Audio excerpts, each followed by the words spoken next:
Do you guys want to know how single I am?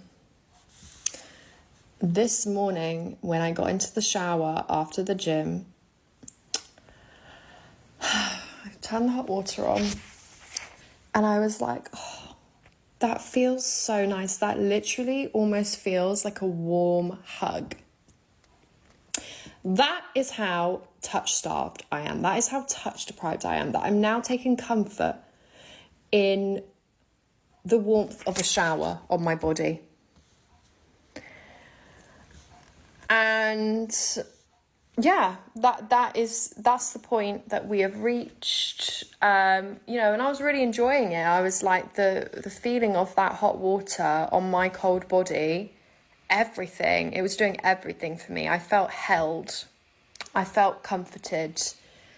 And, am I single and miserable, or actually am I just being mindful and happy and, enjoying the simple things in life, the simple pleasures? I'm not going to tell you which one it is. That was really difficult to watch, and especially commend my client for sharing that with me. Crazy the realities of today's times, where we are very scattered, living in silos, a lot divided within ourselves and also with those around in society. Even in the same house, there are so many divisions.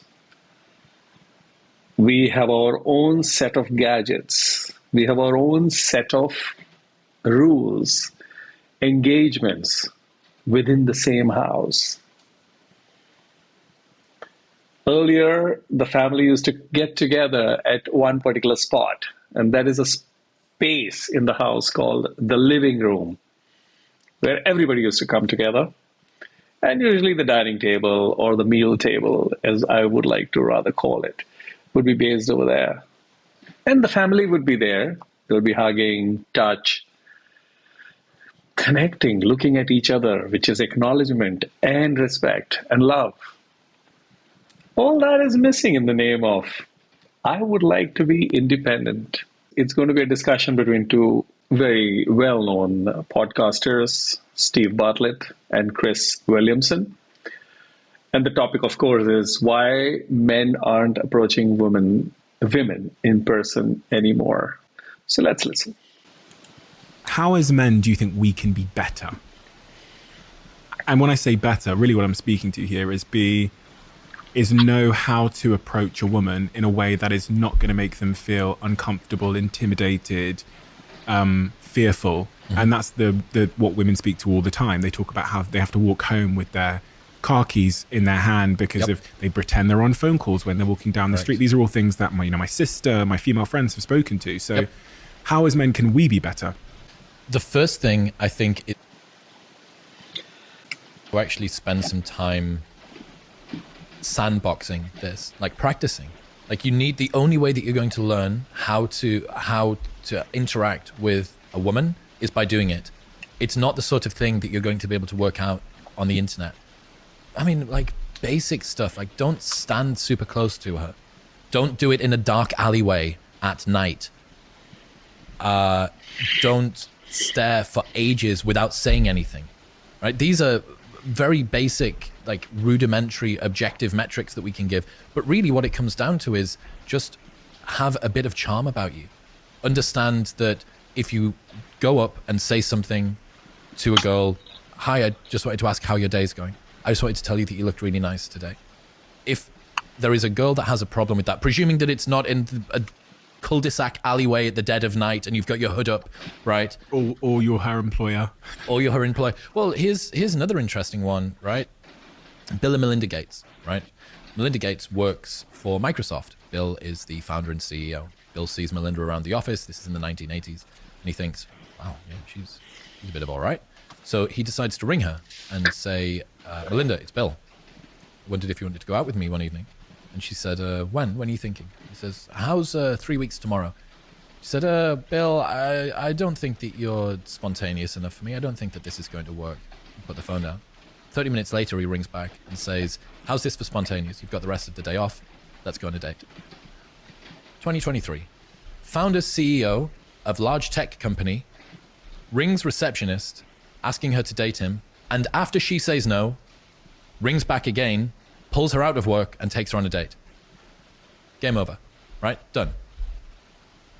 Where is the line in between Bill Gates and Harvey Weinstein? Well, it's precisely in the details, right? Everybody can say what Harvey Weinstein did was wrong. Some people would say that what Bill Gates did was wrong. But okay, is it wrong for two people, a guy and a girl, who spend every day, every single time that they go to the water cooler, one of them sees the other one gets up and like escapes from their chair so that they get the opportunity to go to the water cooler together, and they've been doing it for 6 months and it's this super platonic thing, but the guy's terrified and the girl's terrified. You go, okay, like, should we nerf every relationship so that that interaction can never move to the next level, given the fact that we've got high rates of loneliness, given the fact that we've got massive amounts of sexlessness? 20% of relationships begin on online dating, 20% of relationships begin in online media, social media, right? That's 2 out of 5 relationships begin online, and they're the most fragile. They're the ones that drop the quickest. They're the ones that stay together the least long. Workplace, better. Friends, even better. Church, even better than that, right? But why aren't human beings approaching each other in person anymore? Because we live in the era of high connectivity. We are not living in forests where there's a huge amount of risk. We are living in fairly urban centers where a lot of stuff is available to us very readily and very easily. And we are not using it and not engaging with it because it's much safer. Only when there is a threat or some disturbance in the force do we decide to collectively come together.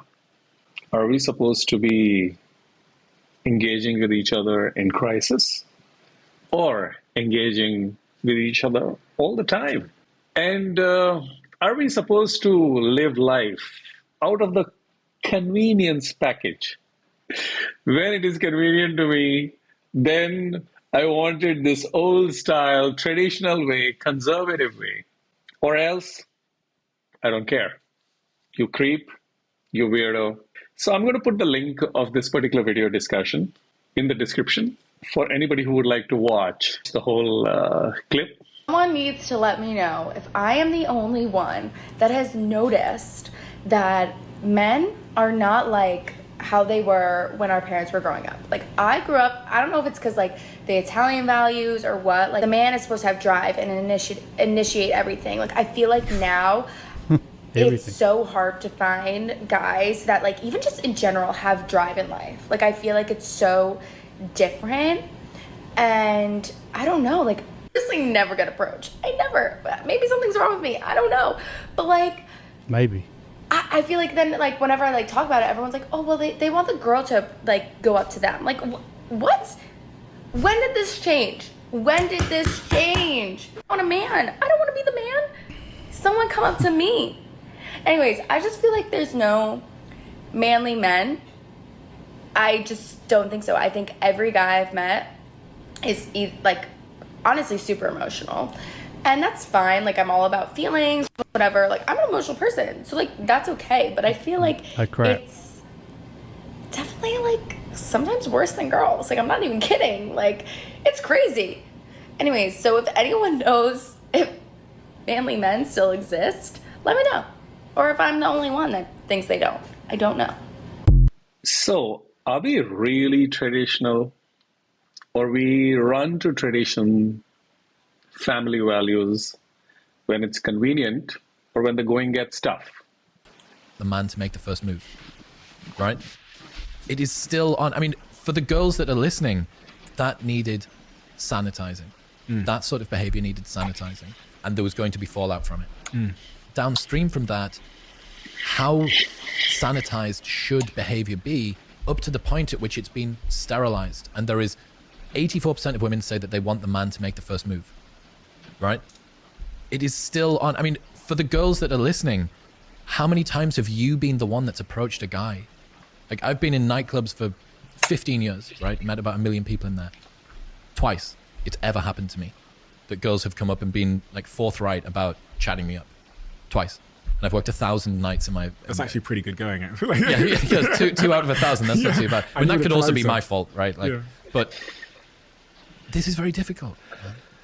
And again, for the guys and girls that would say, well, what does it matter? You know, what does it matter that that people are going to be single? Especially for women. If you're a high achieving woman who's got the PhD, and I have a friend, PhD, millionaire, self-made millionaire in the fitness world, mid-30s, now going sperm donor route. She's really struggling to find a partner. So she is going to use her very vast resources to be able to support these kids, to bring them into the world to have a fantastic life. But make no mistake, that's a single parent household, right? That's a single parent household. The outcomes that you have from single parent households seem to be sociosexually, the daughters don't do particularly well. You have higher rates of sociosexuality, which is more casual sex, more complexes around sex from single parent households. But what we hear about a lot is that education and employment outcomes of single parent households on average tend to be worse. For women, for the girls in that situation, doesn't really seem to impact them all that much. So however big you think that effect is, double it and put it just on boys. It's only boys that seem to have that kind of a problem. And quite rightly, you're not going to have a patriarch in the family that's maybe able to deal with a rambunctious, disagreeable boy. I don't think, for the women that want to have kids and you have the resources, absolutely. But for anyone to say that that's the optimal approach, that this is what would be amazing. And again, I'm not saying women become domestic prostitutes, take yourself out of the boardroom and get yourself back in the kitchen. Like, that's not what either of us are saying that we want women to do here. But most people, 8 out of 10 women that are childless once they reach their 40s and later, didn't intend to not be. This is a very difficult conversation that we need to have to warn people about the impact of not thinking ahead in their relationships. It is indeed a difficult conversation. Some very important points worth pondering. Firstly, everything can be fixed is the mindset that exists today. There are resources available outside that I can bring into play by spending money and fix it. It doesn't happen with human beings. The best medicine, the best doctors, the best surgeons can't sort a lot of the things. Similarly, the best mental experts out there cannot solve things. Yes, human resilience is able to rise above, and there are like thousands and millions of cases, at least thousands that have been chronicled and are available for a read or a watch or a listen. So, is it any different being a man or a woman? And rightfully so, it's time of equality because majority of the life is not lived in jungles where there is a high risk of uncertainty, whether it comes to safety and survival. It's being lived in walled cities, governed and administrated in proper civilized manner with law and order, which means there is literally no danger for a child if one creates that kind of an environment or has that kind of a situation. And hence, in that situation, all human beings, genders, age, are equal. There can be dissimilarities depending on certain situations connected to age or connected to knowledge, but equality has been established in a significant way. There are differences, and those are the hardware differences and the software differences. Hardware differences are the physical differences, software differences are the mindset, thinking, emotional, mental differences. We were designed to work together, collaborate together, not just the man and the woman, male and the female, but multiple males and multiple females as a community and a society. However, let's come back to the couple, the pair. Why should man do everything? And why should a woman do everything? Though, when it is convenient, we run back to tradition and the past.